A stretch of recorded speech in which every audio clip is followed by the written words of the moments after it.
The rain hammered against the Mercedes as Chukwuemeka Okafor sat in the darkness, watching his maid slip through the back gate of his Lagos estate at 11 p.m.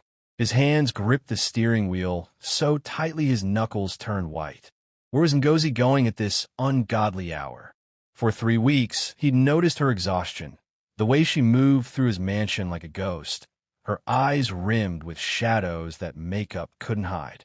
Tonight, something in her desperate expression as she'd glanced over her shoulder made him follow. The 38-year-old tech billionaire had built his empire from nothing, creating the largest fintech platform in West Africa. He could read people, predict market movements, sense deception in boardroom negotiations. But Ngozi Adaeze had worked in his home for 2 years, and he'd never truly seen her until 3 weeks ago when he'd found her crying in the kitchen at dawn, clutching her phone like a lifeline. What would you do if your employee was hiding something that could break your heart? Hit like if you've ever felt betrayed by someone you trusted, and comment below where you're watching from. Chukwuemeka kept his distance as Ngozi's silhouette moved through the rain-soaked streets of Ikoyi. She walked with purpose despite the weather, her cheap umbrella doing little against the downpour. He'd offered her rides countless times, proper transportation, but she'd always refused with that gentle smile that made his chest tighten in ways he didn't want to examine. His wife, Adaeze, had hired Ngozi 2 years ago, right before their marriage started crumbling. Adaeze now spent most of her time in their Abuja penthouse, attending society events and spending his money while he worked 16-hour days. They hadn't shared a bed in 8 months. Their marriage had become a business arrangement, a public facade for the cameras and shareholders. But Ngozi was different. She made his coffee exactly right every morning, remembered that he hated small talk before 9 a.m., and somehow knew when he needed silence versus conversation. She transformed his cold mansion into something that almost felt like a home. And now she was sneaking out in the middle of the night, and the not knowing was eating him alive. She turned into Adeniran Ogunsanya Street, heading toward the less affluent neighborhoods. Chukwuemeka's stomach twisted. Was she meeting someone? A boyfriend? A husband she'd never mentioned? The thought made him irrationally angry. He had no right to feel possessive about his employee's personal life. Yet here he was, following her like a jealous fool. Ngozi stopped at a crumbling apartment building, the kind where multiple families shared a single floor. She looked around nervously before entering. Chukwuemeka parked and waited, his heart pounding. Through the rain-streaked window, he watched lights flicker on the 3rd floor. 20 minutes passed, then 30. He was about to leave when Ngozi emerged, but she wasn't alone. A little girl, maybe 7 years old, clung to her hand. Even from a distance, Chukwuemeka could see the child was sick. Her small body swayed with each step, and Ngozi practically carried her toward the main road. They were trying to hail a taxi, but nothing stopped. The rain intensified, and the child collapsed against Ngozi, who dropped to her knees in the flooding street, her umbrella rolling away. Her scream of anguish cut through the storm and straight into Chukwuemeka's soul. He was out of his car before conscious thought took over, running through the rain. Ngozi looked up as he approached, her face a mask of terror and shame and desperate hope all at once. "Mr. Okafor, I can explain. Please don't." Her words dissolved into sobs as she clutched the unconscious child. "She needs a hospital. Please. I'll resign tomorrow. I'll do anything. Just help her. Please." The little girl's face was gray in the streetlight, her breathing shallow. Chukwuemeka scooped her into his arms. She weighed almost nothing and ran back to his car. Ngozi scrambled after him. Lagos University Teaching Hospital. He barked at Ngozi as she climbed into the back seat, cradling the child. "What's wrong with her?" "Sickle cell crisis," Ngozi whispered, stroking the girl's burning forehead. "She has SS. The medications are so expensive, and I've been trying. I've been saving everything." Chukwuemeka's foot pressed harder on the accelerator, his mind reeling. Sickle cell disease. The treatments, the hospital visits, the constant medications, he knew the costs. He funded medical charities for this exact condition. Who is she? The question came out rougher than intended. Ngozi's silence stretched so long that Chukwuemeka glanced in the rearview mirror. Tears streamed down his maid's face as she looked at him with eyes full of a truth he wasn't prepared to hear. "She's my daughter," Ngozi finally said, her voice breaking on each word. "Her name is Chukwuemeka. And Mr. Okafor, there's something else you need to know. Something that will change everything. But first, please, just save her. Let me save my baby." The little girl stirred, her lips forming a word that made Chukwuemeka's hand slip on the wheel. "Daddy." The emergency room of Lagos University teaching hospital blazed with fluorescent lights that hurt Chukwuemeka's eyes. He'd pulled strings, made calls, ensured the best doctors were attending to Chukwuemeka within minutes of their arrival. Now he stood outside the treatment room, his expensive suit soaked through, watching through the glass as Ngozi held her daughter's hand while medical staff worked frantically. The little girl had called him Daddy. The word echoed in his head, making less sense each time he replayed it. Ngozi's daughter couldn't be more than 7, and he'd only known Ngozi for 2 years. Unless, "Mr. Okafor," a nurse approached with admission forms. "We need the child's medical history and insurance information. Put everything on my personal account," he said, signing papers without reading them. "Whatever she needs, whatever it costs." The nurse's eyes widened slightly, but she nodded and disappeared. Chukwuemeka returned his attention to the window. Ngozi had removed her soaked headscarf, and her natural hair fell in wet coils around her face. Even in her distress, even in her cheap, drenched clothes, she was beautiful. How had he worked alongside her for 2 years without really seeing her?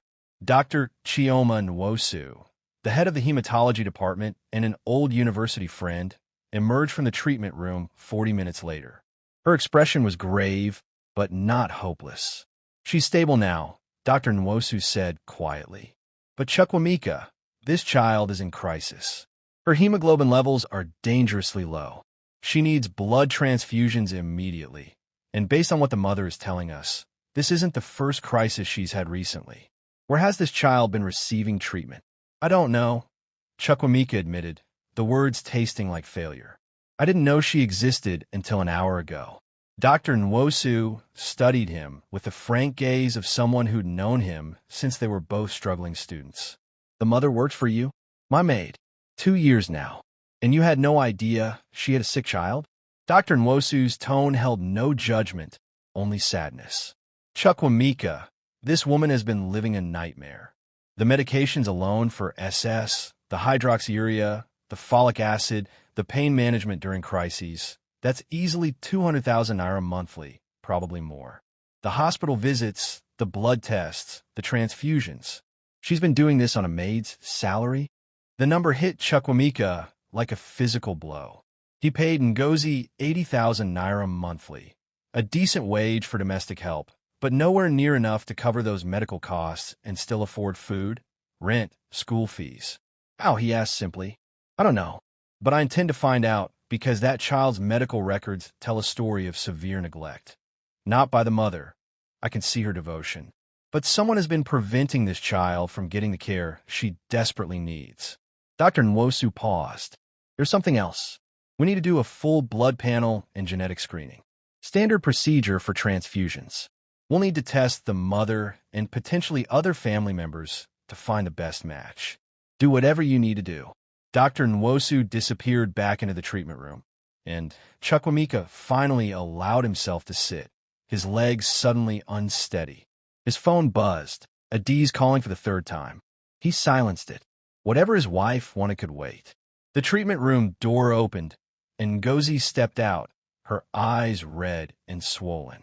She stopped when she saw him, her body language screaming flight response, like she wanted to run but couldn't make her legs move. "Thank you," she whispered. "I'll pay you back. Every kobo. I promise, Mr. Okafor. I'll work for free. I'll—" "Sit down, Ngozi." His voice came out gentler than intended. She sat, maintaining a careful distance, her hands twisting in her lap. Up close, he could see how thin she'd become, the way her uniform hung loose on her frame. How long had she been sacrificing everything for her daughter? "Tell me," he said, "all of it. Why you never mentioned Chukwuemeka. Why you're working for me when you clearly need to be with her. Why that child called me daddy. Ngozi flinched at the last word, fresh tears spilling down her cheeks. I can't. You'll hate me. You'll throw me out. And then I'll have nothing, and Chukwuemeka needs. Ngozi. He waited until she met his eyes. That little girl is fighting for her life. I'm not going anywhere, and neither are you. But I need the truth. Whatever it is, it cannot be worse than watching a child suffer because the adults in her life are keeping secrets. She drew a shaky breath, her whole body trembling. You're right. You deserve to know. But Mr. Okafor, before I tell you, you need to understand, I never meant for any of this. I never wanted to deceive you. I was just trying to survive, trying to save my daughter, and then everything got so complicated. Ngozi, the truth. Chukwuemeka isn't just my daughter, Ngozi said, her voice barely audible. She stopped, her courage failing. Also what? Dr. Nwosu's reappearance saved Ngozi from answering. But the doctor's expression made Chukwuemeka's blood run cold. We have a problem, Dr. Nwosu said, looking between them with confusion and dawning comprehension. The initial blood screening results came back. Chukwuemeka, I don't understand. Why didn't you tell me this child was your biological daughter? The world tilted. Somewhere far away, Ngozi was crying, saying something about forgiveness and mistakes in the past. But Chukwuemeka couldn't hear her over the roaring in his ears. That's impossible, he said. But even as the words left his mouth, memories were surfacing. A business conference in Abuja 8 years ago, a woman in a red dress, too much wine, a hotel room he could barely remember, a woman whose face he'd forgotten until this moment. Looking at Ngozi's terrified expression. Oh God, he breathed. The conference. You were we. He couldn't finish the sentence. Ngozi nodded, her face a portrait of shame and fear and desperate hope. One night, 8 years ago, I was working catering at the conference center. You were kind to me, and then you were drunk, and I was stupid, and Chukwuemeka, I never meant to trap you. I never wanted anything from you. I just needed a job, and when your wife was hiring 2 years ago, I thought maybe if I worked hard, if I was invisible, you knew. Chukwuemeka said, standing abruptly. You knew she was mine, and you've been working in my house for 2 years, watching me every day, and you never said anything? While our daughter was dying. I tried. Ngozi stood too, her hands reaching toward him pleadingly. I tried so many times to tell you, but then I'd lose my courage, and I didn't want your money. She's in there getting blood transfusions because she doesn't have enough blood in her body to survive. Ngozi, this isn't about money. This is about my daughter, suffering while I walked past her mother every single day without knowing she existed. The words exploded out of him, and Ngozi recoiled as if struck. Dr. Nwosu stepped between them. Both of you need to calm down, she said firmly. There's a sick child in there who needs her parents focused and present. Chukwuemeka, I understand you're in shock, but this anger isn't helping anyone. And Ngozi, you need to be honest now about everything. Chukwuemeka's full medical history, her living situation, all of it. There's more, Ngozi said, her voice hollow with defeat. Something else you need to know about why I didn't tell you. About why I've been so afraid. What else could there possibly be? Chukwuemeka demanded. Ngozi's next words changed everything. Your wife knows. Adaeze has known about Chukwuemeka since the day she hired me. She's been paying me extra money every month. Money I thought was for Chukwuemeka's care. But now I think she's been using it to keep me silent. And Mr. Okafor, I think she's the reason Chukwuemeka has been getting sicker. Chukwuemeka's penthouse in Victoria Island felt like a stranger's home when he finally returned at 4 a.m. The chrome and marble surfaces gleamed coldly under the automatic lights, reflecting a man he barely recognized. His daughter, was sleeping in a hospital bed, her small body fighting a disease he'd funded research for without knowing his own blood ran through her veins.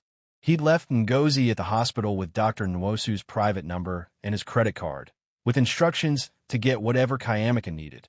The fear in Ngozi's eyes when he'd insisted on leaving had been palpable, as if she expected him to disappear now that the truth was out. He'd wanted to reassure her, but the words wouldn't come. Not yet. Not until he understood what Adaeze had done. His wife's accusation played on repeat in his mind. She's been using it to keep me silent. I think she's the reason Chukwuemeka has been getting sicker. Chukwuemeka poured himself whiskey, then poured it out. He needed clarity, not numbness. His phone showed 17 missed calls from Adaeze and one text. We need to talk about your little indiscretion before you do something stupid. Little indiscretion. That's what she called his daughter. He dialed his wife's number. Finally, Adaeze answered, her cultured voice sharp with irritation. Chukwuemeka, what were you thinking, taking that woman and her bastard child to LUTH? Do you know how many people saw you? My mother is already calling, asking questions. Is it true? He interrupted, his voice deadly calm. Did you know about Chukwuemeka when you hired Ngozi? Silence. Then, I'm coming to Lagos. Don't do anything until I get there. Answer the question, Adaeze. Fine. Yes, I knew. That girl came to our Abuja house 6 years ago, pregnant and desperate, claiming you were the father. She wanted money. I gave her money and sent her away. 6 years ago, before their wedding. Chukwuemeka's grip tightened on his phone. You paid her off and never told me I had a child? I protected you. Adaeze's voice rose. You were about to launch the series B funding round. A scandal with some poor girl you'd slept with would have destroyed everything we'd built. Everything I'd helped you build. I paid her well, more than generous. She was supposed to stay away. She was supposed to stay away. Chukwuemeka repeated slowly. So why hire her to work in our home?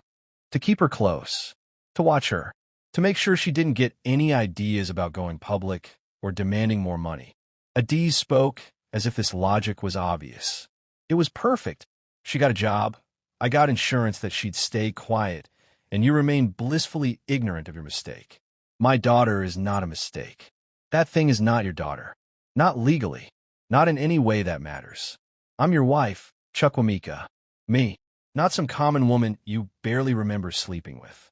You've been watching Ngozi work in our house for 2 years, knowing she was struggling to care for my sick child. And you did nothing. I paid her extra. 500,000 naira when she started, then 50,000 monthly on top of her salary. That's more than fair for her silence. The numbers clicked into place. She thought that money was for medical care. But it wasn't, was it? It was hush money. And when did the payments stop, Adaeze? Another damning silence. When did they stop? He repeated, his voice rising. 3 months ago. She got greedy, started asking for more, claiming the child needed expensive treatments. I told her she was lucky to have a job at all. She needed to remember her place. 3 months. According to Dr. Ngozi, Chukwuemeka's condition had deteriorated significantly in the past 3 months. Ngozi had been working herself to exhaustion, taking night shifts, and now he understood why.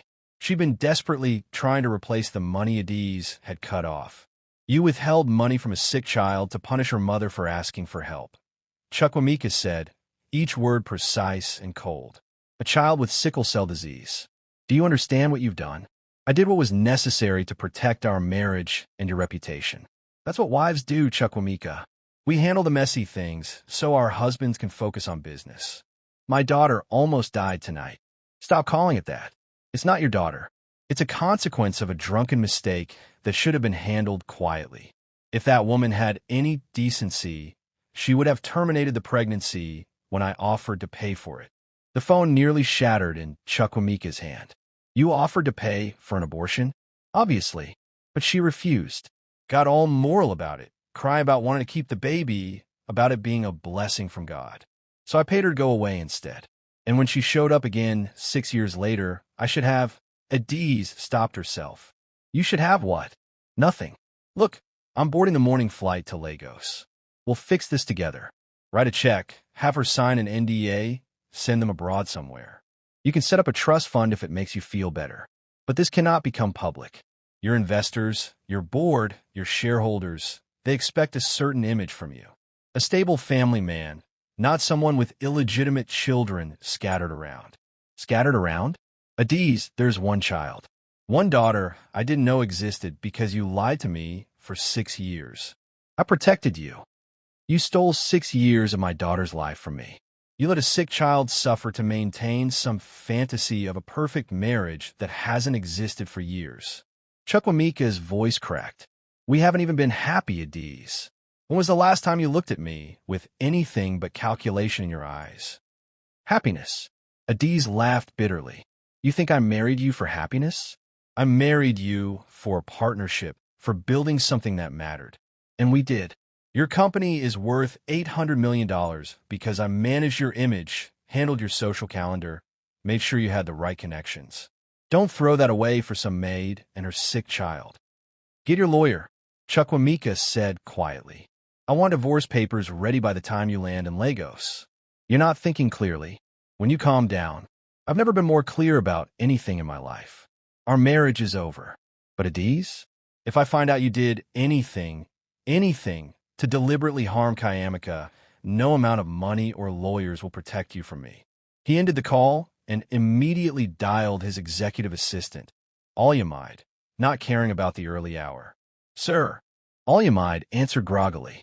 I need you to pull all financial records for household staff payments for the past 2 years. Every transfer to Ngozi Adaeze. And Maid, I need our forensic accounting team ready. If my wife has been moving money around, I want to know where and why. Sir, is everything okay? No, but it will be. Also, contact the head of HR. I want to establish a comprehensive healthcare plan for all domestic staff and their dependents, effective immediately. Full coverage, no caps. And Maid, this is priority 1. Everything else waits. After hanging up, Chukwuemeka stood at his floor-to-ceiling windows, watching Lagos wake up. Somewhere in this city, his daughter was sleeping in a hospital bed. His daughter. The words still felt surreal, but also increasingly right. His phone buzzed with a text from an unknown number. Mr. Okafor, this is Ngozi. Chukwuemeka is awake and asking for you. Dr. Ngozi says you can visit during morning rounds if you'd like. No pressure. I understand if you need time. But if you do come, she'd like to meet her father. Meet her father. Chukwuemeka was in his car 5 minutes later, driving too fast through empty streets, his heart pounding with terror and hope in equal measure. What did you say to a 7-year-old daughter you just discovered? How did you explain to a sick child that you'd existed all along, but simply hadn't known she needed you? When he arrived at Chukwuemeka's room, dawn was breaking over Lagos. Through the window, he saw Ngozi sleeping in a chair beside a small bed where a little girl sat up, eyes wide and curious. Even from a distance, he could see himself in her face, his nose, his determined chin, his mother's eyes looking out from this tiny stranger who was somehow his. Chukwuemeka spotted him and waved, a small uncertain gesture that broke something in his chest. He pushed open the door, and Ngozi startled awake. Mr. Okafor, Chukwuemeka, he corrected gently. I think we're past formalities now. Are you my daddy? Chukwuemeka asked, her voice small but direct. Mommy said you might be. She said you didn't know about me, but now you do, and maybe you won't be angry anymore. Chukwuemeka knelt beside her bed, bringing himself to her eye level. Up close, the resemblance was undeniable. Yes, he said, his voice thick with emotion. I'm your daddy, and I'm not angry. I'm sorry. I'm so sorry I didn't know about you sooner. It's okay, Chukwuemeka said simply. Mommy says sometimes grown-ups make mistakes, but what matters is fixing them. Are you going to fix it now? Yes, he promised, taking her small hand in his. I'm going to fix everything. Comment your thoughts below. What would you do in Chukwuemeka's position? And don't forget to subscribe for the next chapter. Things are about to get even more complicated. The DNA test results arrived 3 days later, though Chukwuemeka hadn't needed them. One look at Chukwuemeka, one conversation where she'd laughed at his terrible jokes with his exact laugh, had been enough. But he'd ordered the test anyway, for medical records, for legal protection, and because Adaeze's lawyers would demand proof. 99.9% probability of paternity. He sat in Chukwuemeka's hospital room, the paper in his hands, watching his daughter color a picture of a house with a red roof. Ngozi had finally gone home to shower and change, leaving them alone for the first time since that chaotic night. That's a beautiful house, he said. It's our house, Chukwuemeka explained, not looking up from her crayons. In my dreams. It has a big garden where mommy can grow vegetables, and a room for me with yellow walls because yellow is happy, and a room for you, Daddy, if you want to visit sometimes. The casual daddy still made his chest tight. She'd taken to calling him that immediately, as if she'd been waiting her whole short life for permission. What if I wanted to visit all the time? He asked. Chukwuemeka looked up, her eyes, his mother's eyes, wide with hope she was clearly afraid to believe in. Really? But mommy says you're very busy. You have a big company and important meetings. Nothing is more important than you. Mommy says that too, but she still has to work a lot. Chukwuemeka returned to her coloring, adding a stick figure family to the front yard. She cries sometimes when she thinks I'm sleeping. I heard her telling Annie Blessing that she wishes she could give me a better life, but she's trying her best. Guilt and anger swirled in Chukwuemeka's gut. Ngozi had been raising their daughter alone, working herself to exhaustion, crying in the dark, while he'd lived in luxury mere miles away. And Adaeze had known, had watched, had let it happen. Chukwuemeka, can I ask you something? Has mommy ever mentioned a woman named Adaeze? Someone who might have visited you? The little girl's hand stilled on the crayon. Her expression changed, became guarded in a way no 7-year-old should have to be. The mean auntie, she whispered. Chukwuemeka's blood ran cold. What mean auntie? I'm not supposed to tell. Mommy said it would make trouble. Chukwuemeka's eyes filled with tears. Are you going to be mad at mommy? No, baby. I promise I won't be mad at mommy. But I need you to tell me about the mean auntie. It's important. Chukwuemeka bit her lip, then nodded. She came to our old apartment before mommy started working at your house.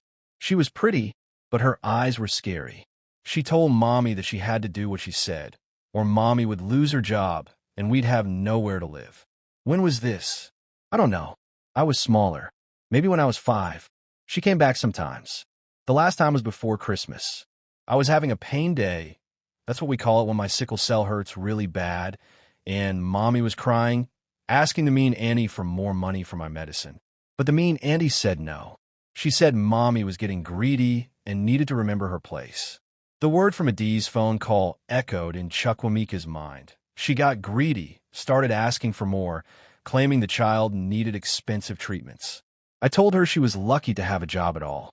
Did the mean auntie do anything else? Chukwuemeka nodded slowly, her small face scrunched with the effort of remembering. She said that if mommy told you about me, she would make sure mommy went to jail for lying. And she said that if I was really sick, maybe it was God's way of fixing a mistake. White-hot rage flooded through Chukwuemeka. He had to count to 10, then 20, forcing himself to stay calm for Chukwuemeka's sake. That woman is never going to hurt you or your mommy again, he said firmly. I promise you. And, Chukwuemeka, you weren't a mistake. You're not a mistake. You're my daughter, and you're perfect. Chukwuemeka started crying, and Chukwuemeka pulled her carefully into his arms, mindful of her 4 lines and the bruises from blood draws.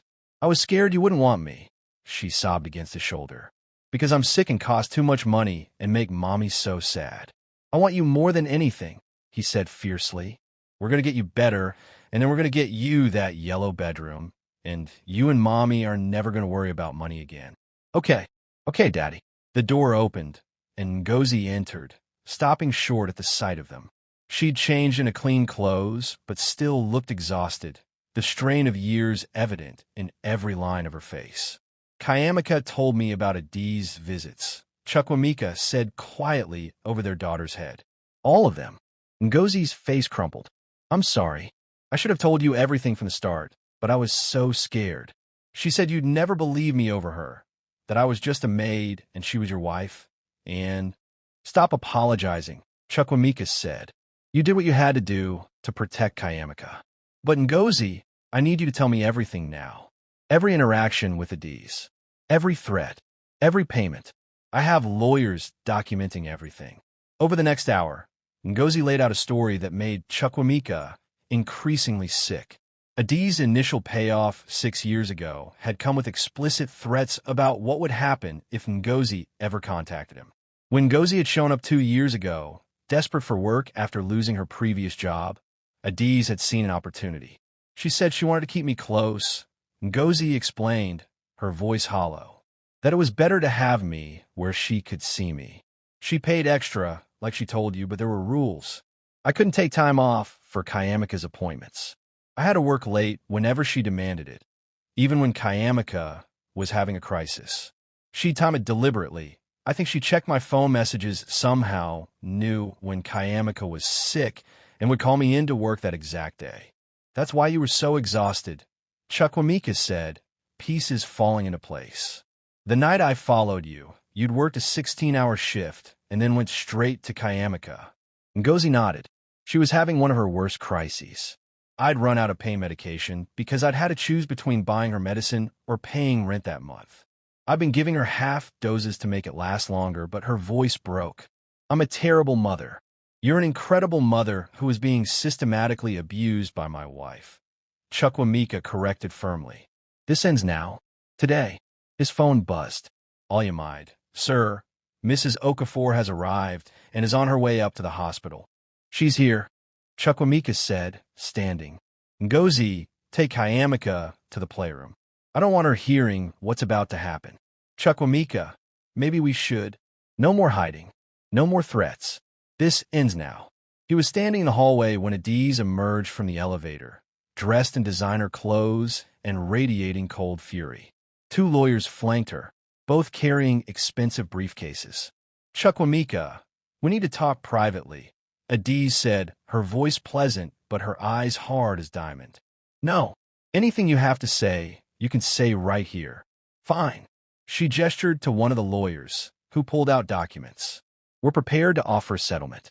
5 million naira for the woman and her child, in exchange for signed NDAs and an agreement that she relinquishes any claim on you or your assets.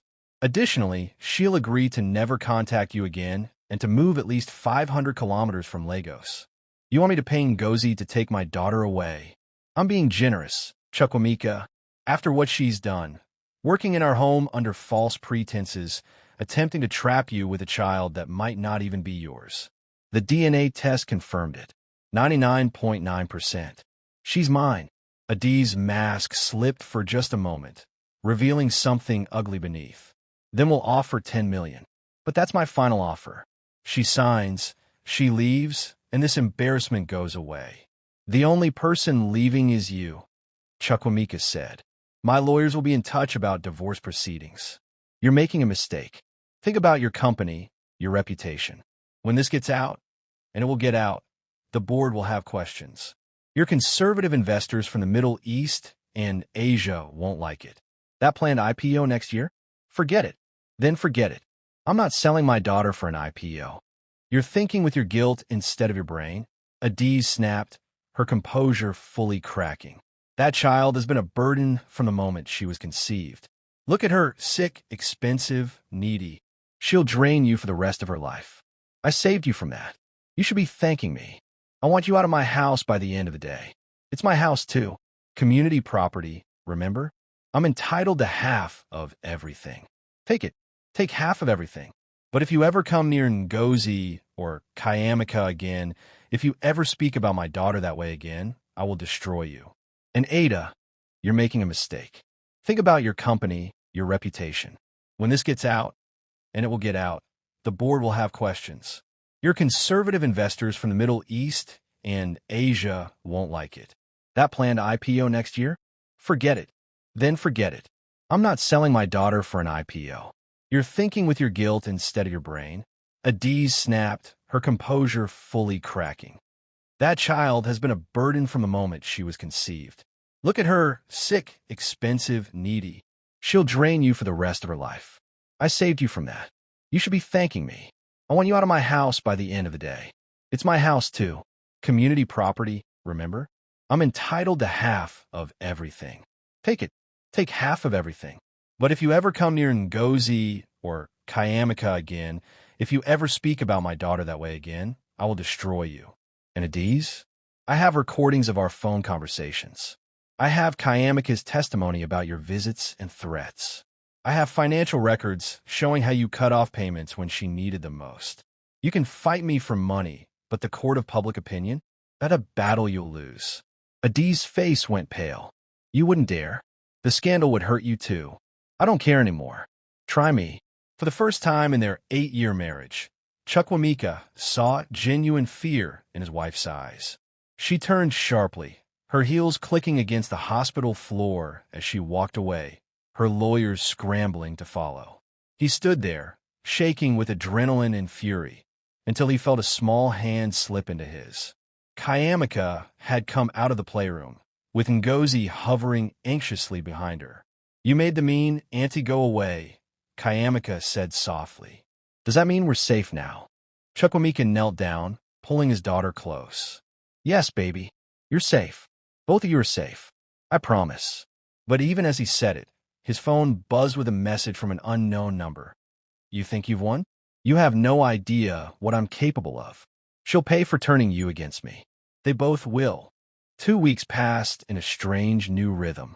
Chukwuemeka moved Ngozi and Chukwuemeka into his penthouse. Not the Victoria Island mansion where Adaeze still resided, gathering her belongings with calculated slowness, but his private apartment overlooking the Lagos lagoon that even his wife didn't know about. It was his sanctuary, the one place in the city that felt truly his. Chukwuemeka's health improved dramatically with proper medical care.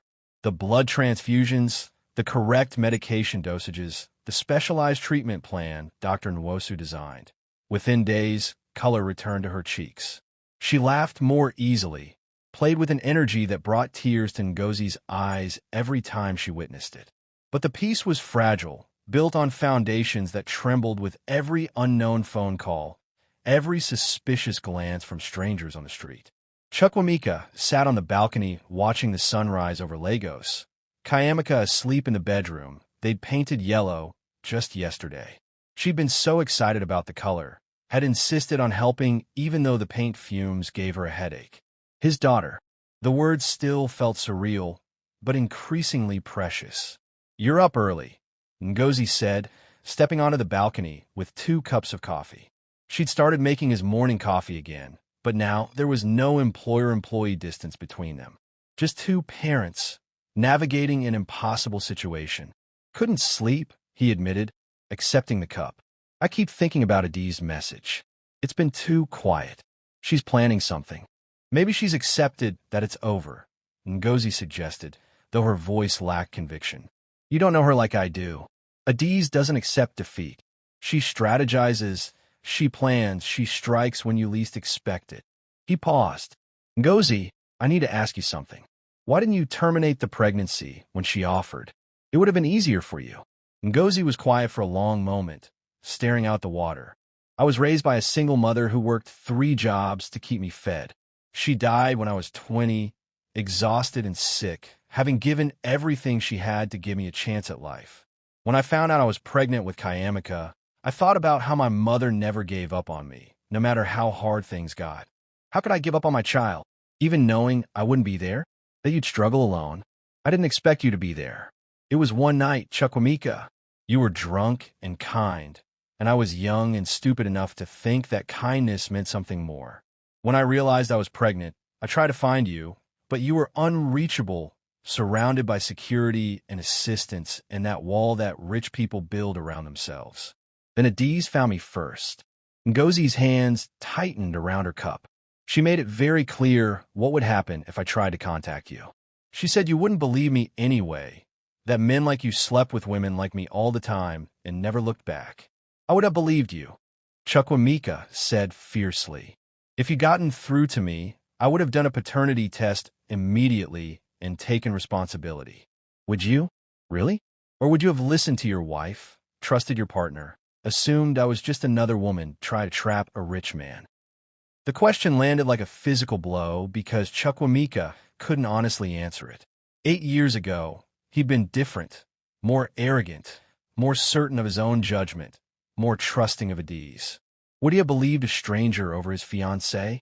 I want to think I would have, he said finally. But you're right. I probably wouldn't have. And that's something I'll have to live with. The apartment door burst open, and Dr. Ngozi rushed in, her face pale with urgency. Chioma? What's wrong? Chukwuemeka was on his feet instantly. I need to speak with both of you. Now, it's about Kayamika's medical records. Dr. Nwosu's hands shook as she pulled out her tablet. I was doing a routine review of her treatment history, comparing notes from her previous care providers. Chukwuemeka, when Kayamika was 5, she was hospitalized at Lagoon Hospital for a severe sickle cell crisis. Do you know who paid that hospital bill? I assume Ngozi did, or Adaeze as part of the payments, Chukwuemeka said. That's what I thought too. But I called Lagoon Hospital to request their records. The bill was paid in full, 350,000 naira, by someone using your credit card. Chukwuemeka froze. That's impossible. I would have seen that charge. Unless someone had access to your accounts and knew how to hide the transaction, Dr. Nwosu said grimly. But that's not the worst part. While Kayamika was in the hospital, someone administered a medication she wasn't prescribed. The hospital flagged it as unusual at the time, but when they contacted the family, they were told it was approved by her primary physician. Except it wasn't. And that medication? It can trigger sickle cell crises in children with SS genotype. Ngozi's cup shattered on the floor. What are you saying? I'm saying that someone deliberately made Kayamika sicker.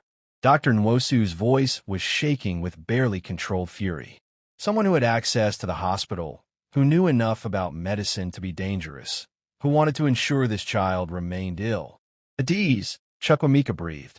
Her sister is a pharmacist. She would have known what to do, how to make it look accidental. There's more, Dr. Nwosu continued. I pulled all of Kayamika's crisis patterns for the past 2 years. They correlate almost perfectly with times when Ngozi requested time off or additional money for medical care. Someone was deliberately triggering these crises as punishment. Ngozi made a sound like a wounded animal. She was hurting my baby.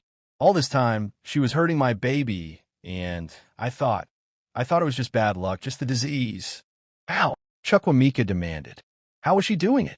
Food, most likely. Small amounts of certain substances, dehydration agents, foods high in iron that can cause complications for SS patients, delivered regularly enough to keep the child in a state of chronic crisis. The medications in Ngozi's apartment. Did Adaeze ever have access to them? She came to the apartment several times. Ngozi whispered, her face ashen. She'd show up unannounced, claiming she wanted to check on my living conditions. I always thought she was looking for evidence to use against me, but she was in the kitchen. She saw where I kept Kayamika's medicines. Chukwuemeka felt cold rage spreading through his veins. She was tampering with a child's medication, with our daughter's medication, making her sicker, maybe even trying to— He couldn't finish the sentence. There's one more thing, Dr. Nwosu said quietly. That last crisis, the night you followed Ngozi to the hospital, I've been analyzing Kayamika's blood work from that evening. The levels of certain compounds in her system were consistent with acute poisoning, not a natural sickle cell crisis. If you hadn't gotten her to the hospital when you did, if we'd been even an hour later, she would have died. Ngozi finished, her voice hollow with horror. Adaeze was trying to kill her.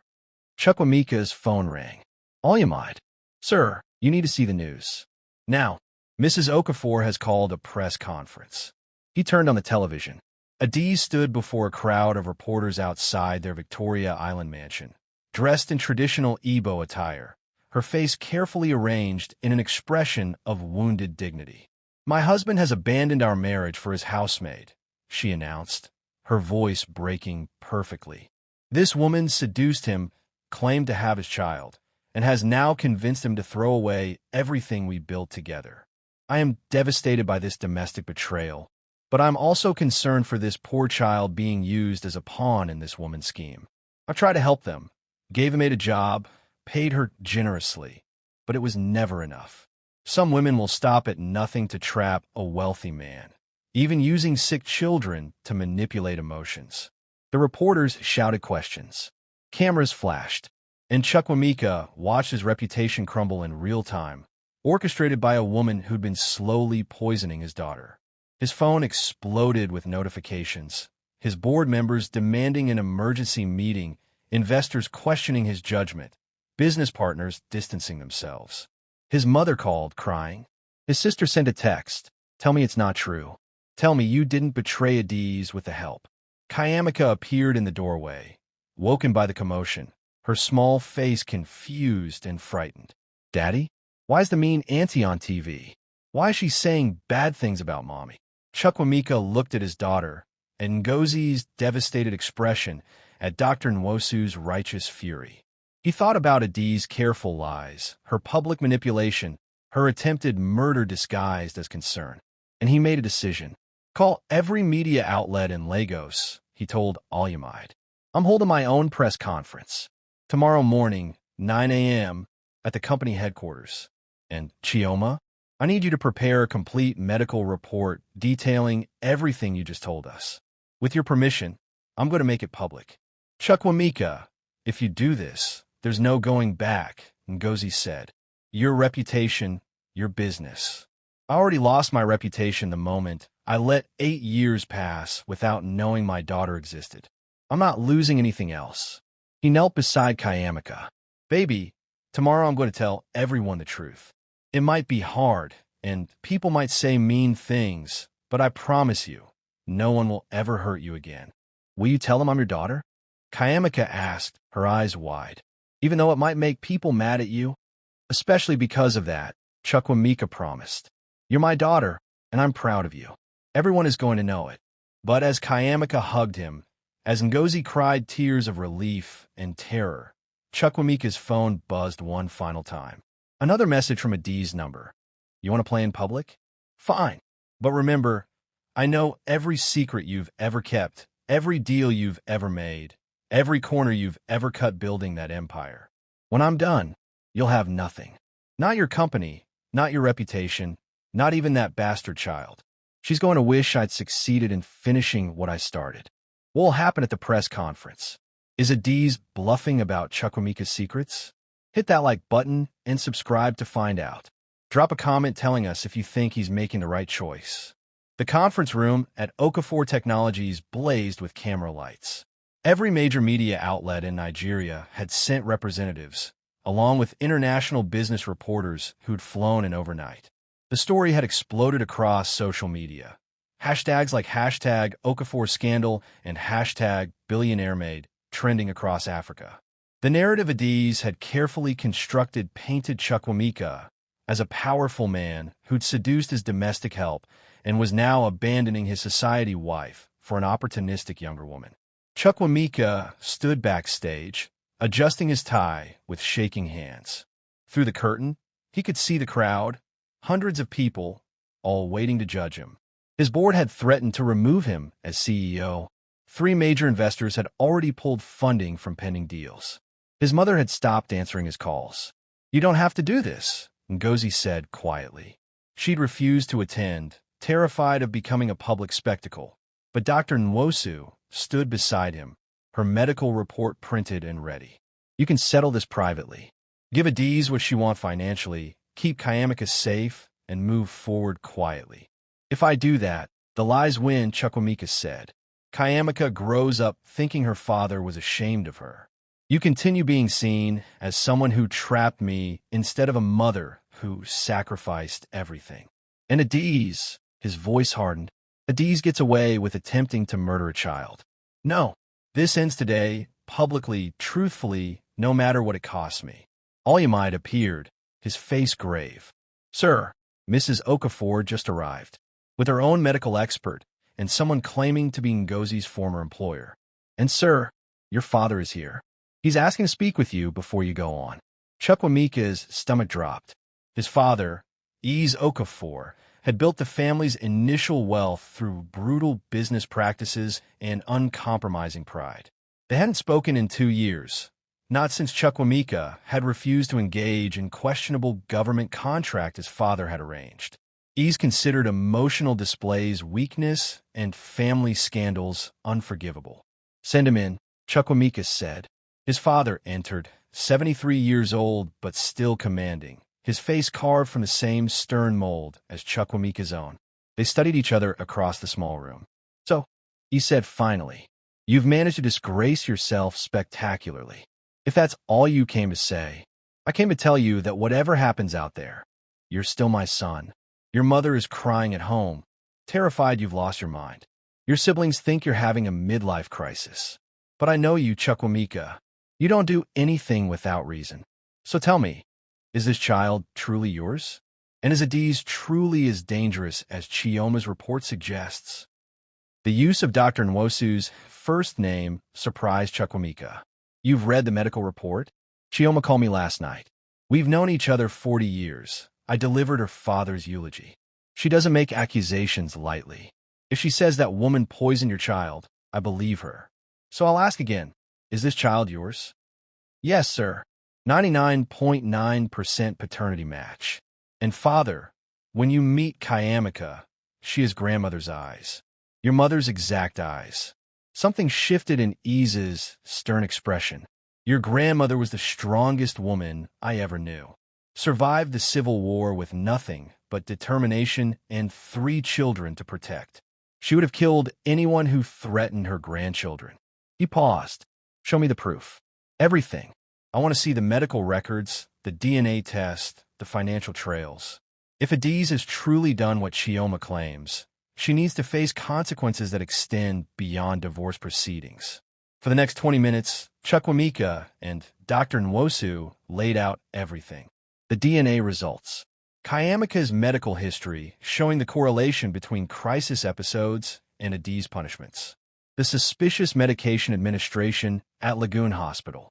The financial records showing how payments stopped precisely when Ngozi needed them most. Ease listened with increasing fury, his jaw tightening with each revelation. When they finished, he was quiet for a long moment. I was wrong about Adaeze, he finally said.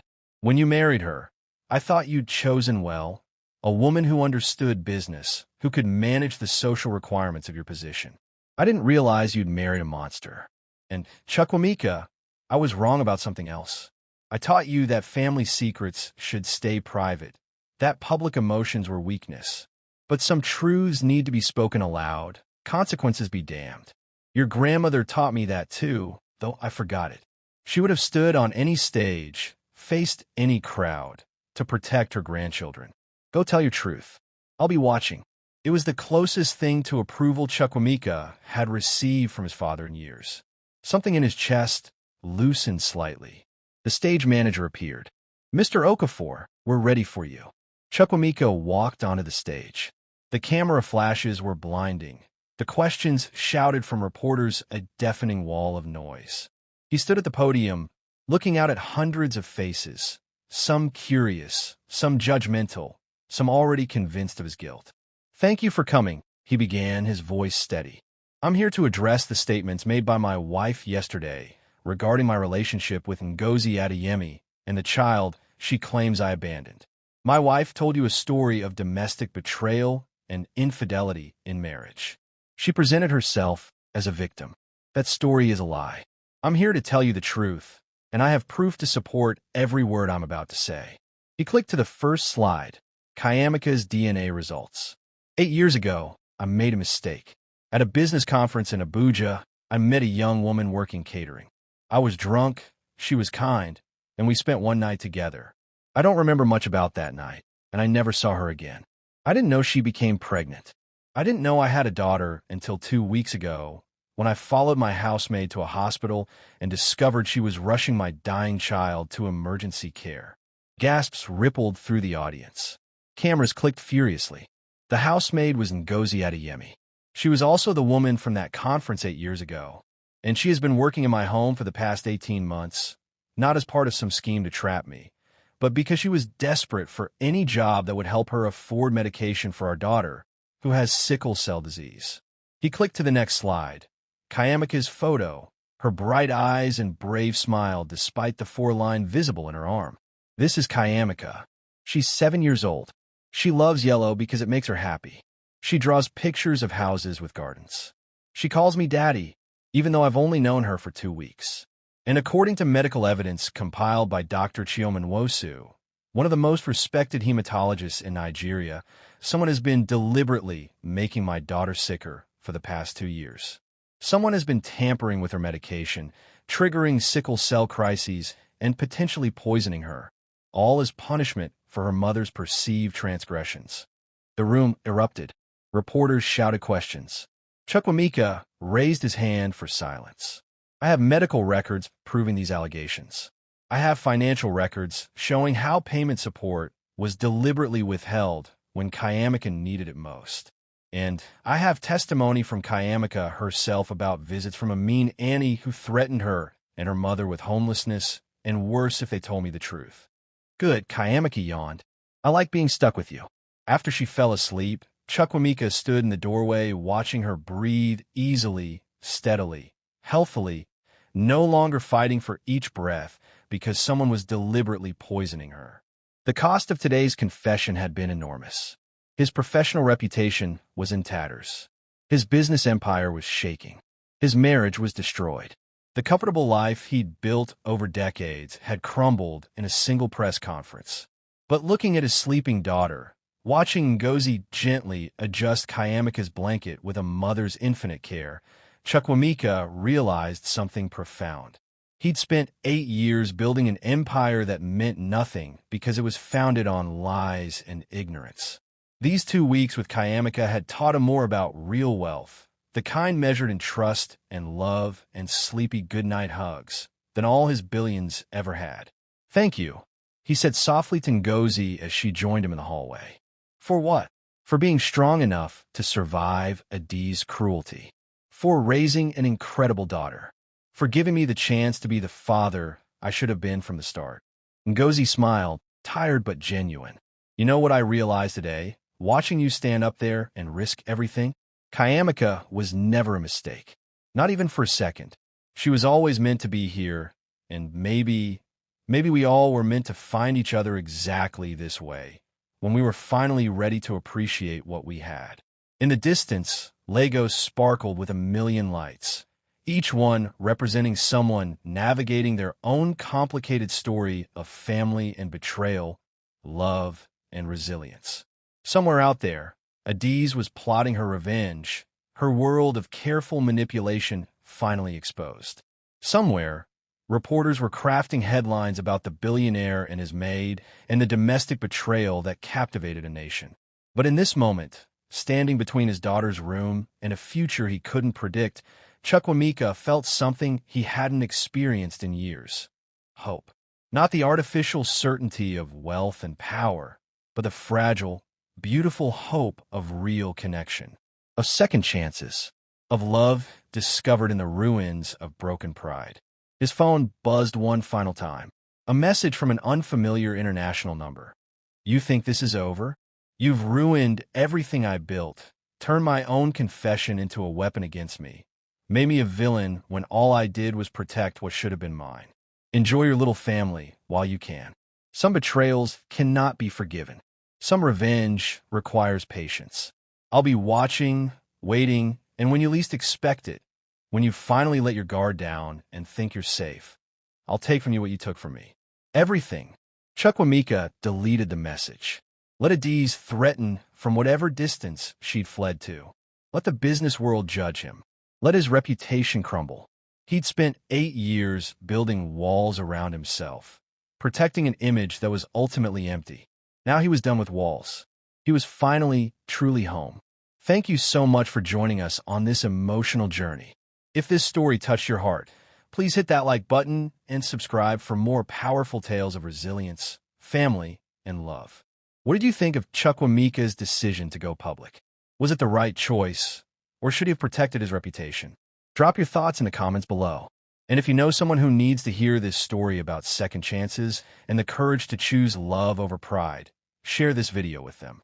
Don't forget to turn on notifications so you never miss our next story. Until next time, remember, family isn't just about blood, it's about who shows up when you need them most. God bless you all.